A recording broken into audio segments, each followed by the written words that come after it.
first question to you, what about this story made you want to create it into a series? I thought I understood what had happened during Hurricane Katrina, but then I read Sherry Fink's book and I realized I didn't at all. And, Sherry did such a deep dive on this subject matter. She worked on this book for 6 years.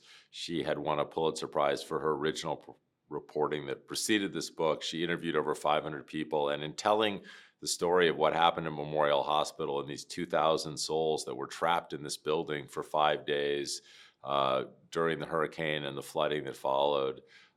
It was kind of the perfect metaphor for what happened in New Orleans in general. And it was also a story about the challenges that healthcare workers face in times of crisis in general. And the story just got stuck inside my head, and I was desperate to get it to the screen. What was it like working with John Ridley, creating the project, not just writing it, but also behind the camera? I mean, John Ridley is just an exceptional human being and an incredibly talented writer and director, and I just have the deepest respect for him. And it was a dream come true to collaborate with him. It was truly a dream when this project got going, and I was finally able to get the rights from Sherry Fink. The first, my first call was to John and say, let's work on this together. And fortunately, he said yes. And, he's such a talented guy and, brought kind of a rigor and a humanism to the telling of the story that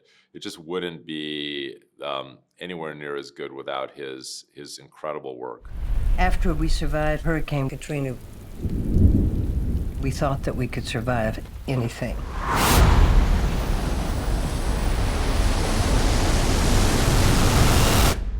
And we were wrong.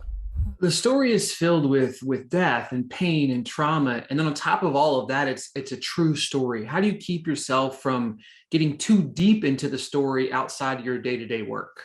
Well, it's based on a true story. And, Sherry Fink, her job was to be completely, fidelitous to the facts. And I think for John and I, our job was to adapt this story and to tell a sort of a fictionalized version of it that was about the emotional truth of the story. And I think in the sort of transformation from fact to a work of fiction, I feel like as a filmmaker and also as a person,